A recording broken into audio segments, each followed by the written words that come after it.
While I was 3 states away, sitting beside my dying grandfather's bed nearly every day for 11 weeks, my stepmother told my fiancé's entire family that I'd called her personally to say I was starting a new life somewhere else and didn't want to marry Adrian anymore. She said it with such conviction, such specific detail, that nobody thought to question it for weeks. I never made that call. I never said a single word of it. What she didn't know was that the hospice agency caring for my grandfather kept a detailed daily log of every visitor, every hour, every signature, and that a hospice coordinator with absolutely no stake in my family's drama would eventually read that log back to a room full of people who'd already decided I'd abandoned everyone. If you've ever come home to find your own life had been quietly rewritten in your absence, stay with me because this one still makes my hands shake a little when I tell it. My name is Nadia. I've been engaged to Adrian for 2 years, and for most of that time my stepmother Ingrid has treated my place in this family as something temporary, something her own daughter, my stepsister Lauren, was simply waiting patiently to inherit whether Lauren herself ever wanted that or not. My father remarried Ingrid when I was 17, bringing her daughter Lauren, a year younger than me, into a household that had, up to that point, been just the two of us since my mother passed. Ingrid was never openly cruel exactly. She was the kind of stepmother who managed disapproval through comparison, mentioning at almost every family gathering some quality of Lauren's that seemed to exist specifically to highlight something I supposedly lacked. She'd compliment Lauren's steadiness, her patience, her good instincts about people, always in a tone that implied I was somehow lacking in exactly those categories. My father, grieving and grateful for a partner to help raise a teenager alone, rarely noticed the pattern, and I learned early that pointing it out only ever made family dinners more tense rather than fairer. Lauren and Adrian had actually met years before I did through a mutual college friend group, long before Adrian and I ever crossed paths at the small architecture firm where we both worked. Lauren dated someone else during that period. Nothing ever happened between her and Adrian. But Ingrid, I learned much later, had quietly hoped for years that something eventually would, the kind of hope parents sometimes attach to their children's friendships, long before anyone else notices. When Adrian and I started dating instead, 2 years after that friend group had drifted apart, Ingrid's reaction was polite on the surface and unmistakably cool underneath, congratulating me at dinner, in a tone better suited to condolences than celebration. One detail I noticed early in our engagement and filed away the way you notice small oddities without fully understanding them yet. Ingrid consistently referred to Lauren and Adrian's brief overlapping friend group as though it had been something more significant than it actually was, mentioning how close they used to be at dinners, in a tone that implied a history neither Adrian nor Lauren themselves ever described the same way. Adrian, when I mentioned it to him once, seemed genuinely confused, saying he barely remembered Lauren from that period beyond a few group hangouts, and one awkward game night neither of them ever brought up again. The pressure sharpened noticeably over the 18 months leading up to my grandfather's decline, though none of it individually seemed like more than ordinary family friction. At my engagement dinner, Ingrid raised a toast that included the line to Nadia and Adrian, and to hoping this one actually lasts, unlike some of Nadia's other choices. I didn't have other choices worth mentioning, and the comment landed with an awkward silence before someone laughed nervously to fill it.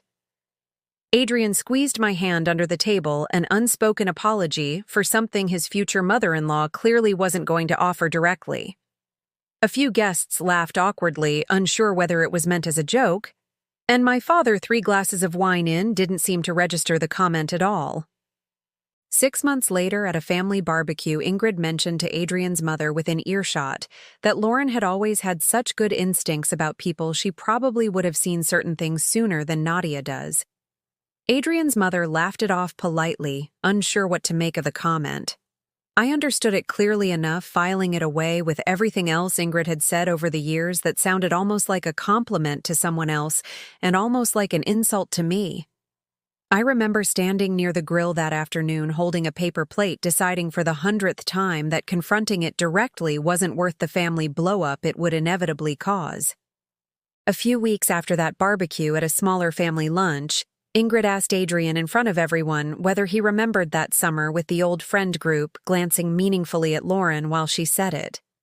Adrian looked genuinely confused, said he barely remembered specifics from that period, and the conversation moved on, though. I noticed Ingrid's expression flicker with something like disappointment, as if she'd hoped for a different answer.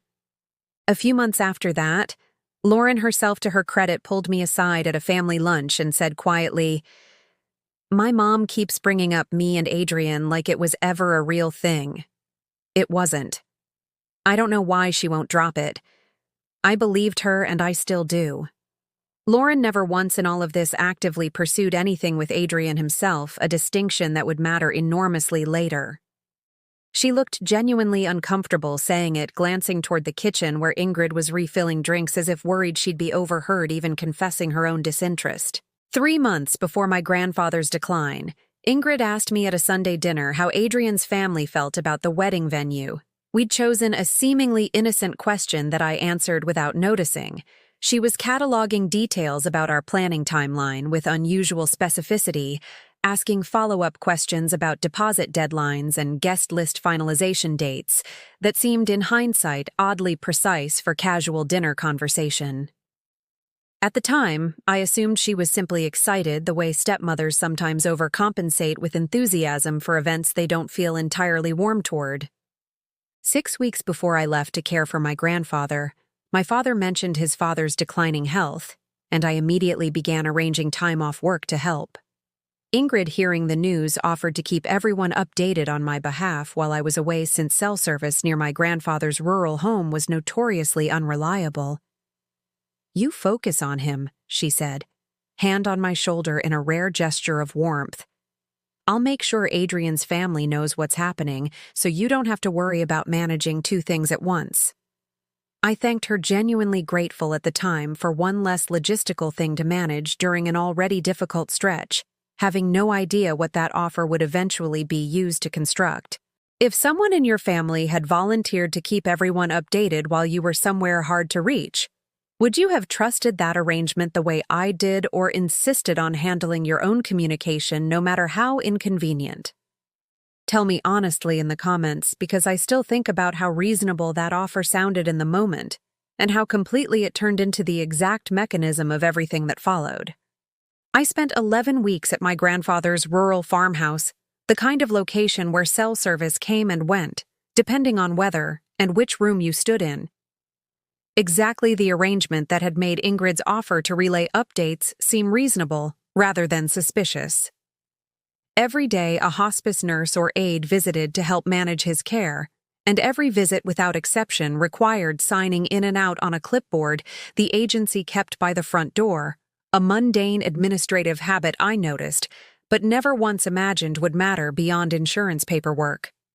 I texted Adrian when I could, calls dropping mid-sentence more often than not, apologizing each time for the gaps, never once imagining those gaps were being filled with something other than silence on the other end. Most nights after my grandfather fell asleep, I'd sit on the farmhouse porch trying to get enough signal for even a single text to go through, sometimes walking to the end of the long gravel driveway just to catch one bar phone held up at odd angles like a divining rod, laughing quietly at myself each time for how absurd it looked, grateful nobody was around to see it. Some nights I gave up entirely and just sat listening to the crickets, telling myself Adrian would understand the gaps once I was home to explain them properly. About 6 weeks into my stay, Adrian's texts started arriving less frequently, then stopped almost entirely.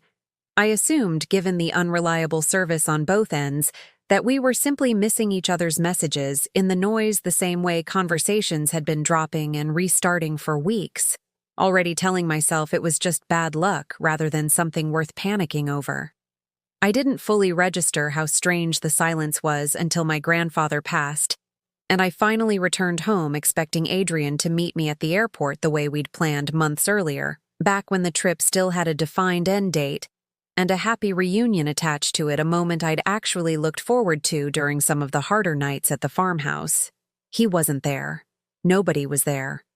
I stood at baggage claim for almost 40 minutes, checking my phone, repeatedly assuming traffic or a miscommunication about the flight time, scanning every face that came through the sliding doors. I called him repeatedly from the airport. His number had changed, a new voice on the recording telling me the account was no longer in service. My stomach dropped in a way I couldn't yet explain to myself, a cold, sinking feeling that had no name yet. I called his mother, instead confused and increasingly alarmed, and she answered, hesitant, clearly, uncomfortable, her voice, carrying the particular caution of someone who'd rehearsed this exact conversation in her head and still didn't want to have it. "Nadia," she said carefully. "I think there's been some kind of misunderstanding. Ingrid told us weeks ago that you'd called her that you weren't coming back, that you'd decided to start over somewhere new. Adrian's been devastated. He blocked your old number because Ingrid said it would help him move on faster." I stood in that airport terminal for a long moment, luggage still in hand, trying to process a sentence that described an entire fabricated version of the last 6 weeks of my life. The sounds of the terminal fading into background noise, while I tried to make the words fit into anything resembling sense. Other travelers moving past me toward their own ordinary reunions, while mine had just collapsed into something I couldn't yet name. "I never called her," I said. "I never said any of that. I was at my grandfather's bedside nearly every single day, and he just passed away 3 days ago." She went quiet for a long moment, long enough that I wondered if the call had dropped entirely. "Ingrid was very specific," she finally said. "She said you'd called her directly upset, saying the engagement wasn't right for you anymore. She said you sounded certain, like you'd already made peace with it, like there was no talking you out of it." I didn't argue with her further in that moment, mostly because I was still too stunned to organize the anger properly, standing in the middle of an airport with a suitcase full of clothes I'd packed for a trip I'd expected to end in reunion rather than devastation. Instead, I did something practical, the same instinct that makes you reach for a receipt when a bill looks wrong. I called the hospice agency that had cared for my grandfather and asked whether they kept records of my presence during his care, explaining briefly why I needed them. My voice shaking slightly as I tried to summarize a lie I still didn't fully understand yet myself. The intake coordinator, a calm, unhurried woman named Patrice, said the agency maintained detailed daily logs for every case, including caregiver and family presence, standard practice for insurance and liability purposes, and that she could pull my grandfather's full file within a day or two. 3 days later, Patrice called me back, reading directly from the file. Her voice entirely neutral, uninterested in anything beyond the administrative facts in front of her, the kind of flat professional tone that made every word land with unshakable credibility, the sound of someone reading a routine report, rather than delivering the single most important piece of evidence of my entire relationship. "According to our daily visit logs, she said you're recorded as present at the residence on 51 of the 53 days hospice, was actively involved, signed in most mornings between 8 and 9, present through evening medication rounds on the majority of those days. The 2 days you weren't recorded were noted as a pharmacy run according to our aide's notes." She had no idea what those dates would mean to me. No context for the accusation hanging over my absence. No awareness that she'd just handed me the one thing capable of ending months of doubt, just a flat, complete record of exactly where I'd actually been day after day, while someone else had been constructing an entirely different story about where I'd gone. 3 days after that call, Lauren showed up at my father's house unannounced, where I was staying temporarily, saying she'd come to see how I was holding up after everything with Grandpa. She brought a small bouquet of flowers, the kind of gesture that felt genuine on its surface, and asked almost immediately whether Adrian and I had spoken, yet whether I'd been able to clear things up, questions that felt less like concern and more like reconnaissance on her mother's behalf, delivered with the particular over-casualness of someone who'd been sent to gather intelligence rather than offer comfort. I answered vaguely, not yet ready to reveal what I'd already confirmed with the hospice agency, watching Lauren's visit end within 20 minutes, once it became clear I wasn't offering the update she'd apparently been sent to gather the flowers left awkwardly on the kitchen counter as she gathered her things to leave sooner than she'd arrived. I called a family dinner myself the following week, the first time in 2 years I'd organized one, Rather than simply attending printed hospice log in hand, Adrian invited directly by me rather than through his mother, both of us agreeing beforehand that whatever happened, we needed to hear the truth in the same room together. Ingrid arrived expecting, I think, a conversation about grief and reconciliation, wearing the same composed, gracious expression she brought to every family, gathering a small gift bag in hand, as if this were simply another ordinary Sunday. Instead, I set the printed record on the table in front of her. I requested my grandfather's hospice visit log from the agency. I said, my voice steadier than I expected, given how much my hands had been shaking on the drive over. I want you to look at it and show me exactly when I supposedly had time to call you. Ingrid glanced at the page, then at me, composure faltering slightly. I don't need to look at a piece of paper, Nadia. I know what you told me. I never told you anything I said. According to this log, I was present at his bedside 51 out of 53 days, signed in most mornings by 9. There's no gap in here where I supposedly made a phone call ending my engagement. There's just care, day after day, documented by people who had no reason to lie for me. Maybe you called on one of the 2 days you weren't there, Ingrid said, grasping now, her voice thinner than before, eyes flicking toward my father, as though hoping he might intervene on her behalf. Both of those days were pharmacy runs according to the agency's own notes, 30 minutes each, both times with my father driving me, I said, watching my father's face carefully as I said it, wondering how much of this he'd already begun to piece together on his own.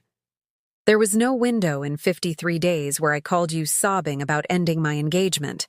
You made that up. Adrian, sitting beside me, went very still, his jaw tightening in a way I recognized from every stressful moment we'd navigated together over 2 years.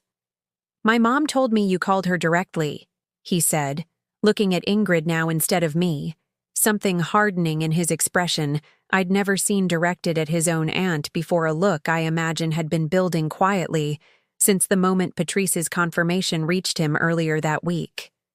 She said you were specific upset that you'd decided to leave for good. I said that because that's what Nadia told me, Ingrid said, voice climbing.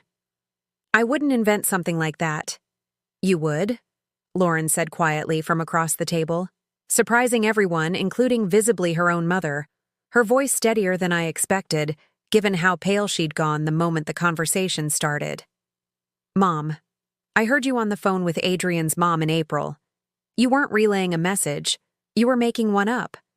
I stood in the hallway and heard the whole thing, and I've regretted not saying anything about it every single day since. For a long moment, something genuinely cracked in Ingrid's face. Real fear, unmistakable, the look of someone realizing her own daughter had just confirmed out loud in front of everyone, exactly what she'd spent weeks trying to quietly manage, her hands gripping the edge of the table as though the room itself had tilted.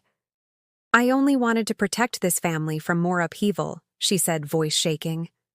Nadia was gone for weeks, unreachable, and everyone was suffering, wondering what was happening. I thought giving people a clear answer would help everyone move forward instead of just waiting in limbo, not knowing whether you were even coming back at all. You didn't give people an answer, I said. You gave them a lie specifically designed so Adrian would stop waiting for me, timed for exactly the weeks I had no way to defend myself while I was watching my grandfather die 2 states away with no idea any of this was happening. That's not fair, Ingrid said, voice rising, her composure fully unraveling now in front of everyone. I never wanted your grandfather to pass. I was trying to help Adrian's family cope with an uncertain situation, nothing more than that. An uncertain situation you created, I said, my voice steady despite everything churning underneath it. I was never uncertain about this engagement. You made everyone else believe I was while I was 3 states away with no way to correct a single word of it. Then almost immediately I watched her reach for something closer to justification than apology. I still don't think this changes the fact that long-distance engagements under stress rarely survive. I was being realistic about where things were probably heading anyway before you even had a chance to decide for yourself. You were being calculated, Lauren said, cutting in again. Quieter this time, clearly still processing her own role in something she hadn't fully understood, until that moment her voice trembling slightly with an anger I'd never once seen her direct at her mother before. I didn't ask you to do any of this, Mom. I never wanted Adrian. I told you that 100 times and you used my name anyway, like I was some kind of consolation prize you were arranging for yourself, without ever once asking if I even wanted the part you'd written for me. Ingrid didn't have an answer for that. She sat there, the hospice log still on the table in front of her, her own daughter's testimony sitting beside it, both documents laid out like two halves of a case that had already closed itself without her permission. And for the first time in 2 years, she looked at me like someone she'd finally have to answer to. Honestly, no fabricated version of events left standing between us. No room left in the story for anything but the plain documented truth. Adrian and I are back together now, slowly rebuilding trust in a relationship that technically never actually broke, only got buried under 6 weeks of a story neither of us had authored. He's apologized more than once for believing his own mother without verifying anything first, and I've told him honestly that I understand why, since none of us expect the people closest to us to construct something this elaborate out of nothing. We've talked more than once about how close we came to losing each other over a lie neither of us ever had a chance to see coming, and how strange it feels now, knowing an entire version of grief and heartbreak happened between us that was never actually real. Two people mourning a relationship that had simply been hidden from them rather than ended. Ingrid and I haven't spoken much since that dinner. My father is still working through what it means that his wife manipulated his daughter's engagement while he grieved his own father alongside me, a betrayal layered directly on top of a loss that was already almost too much to carry. He's asked me more than once whether I think Ingrid understood even a little how much damage she was doing, and I've told him honestly that I don't think intention changes the outcome much either way, whatever she believed she was protecting us from. Lauren and I have grown closer, oddly bonded now by the specific experience of watching someone we both loved reveal a capacity for deception neither of us had fully seen before, and by the shared discomfort of realizing her name had been used as the justification for something she'd never asked for. She's told me more than once that she's still sorting through what it means to be someone's daughter and someone's unwilling accomplice at the same time, even when the accomplice part happened entirely without her knowledge or consent, a distinction. She says she's still learning to explain to people who ask how any of this could have happened without her noticing sooner. What I've learned sitting with all of this is that the truth doesn't always need drama to prove itself.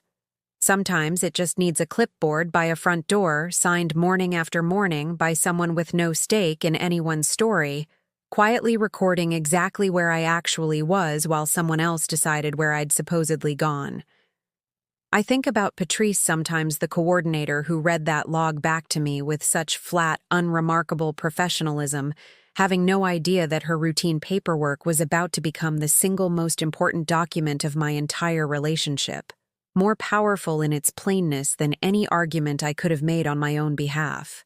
If you've ever had someone rewrite your own story while you were somewhere hard to reach, tell me in the comments what finally proved the truth. A record, a document, a stranger's unremarkable confirmation of something you'd been living the whole time delivered, with none of the weight it turned out to carry.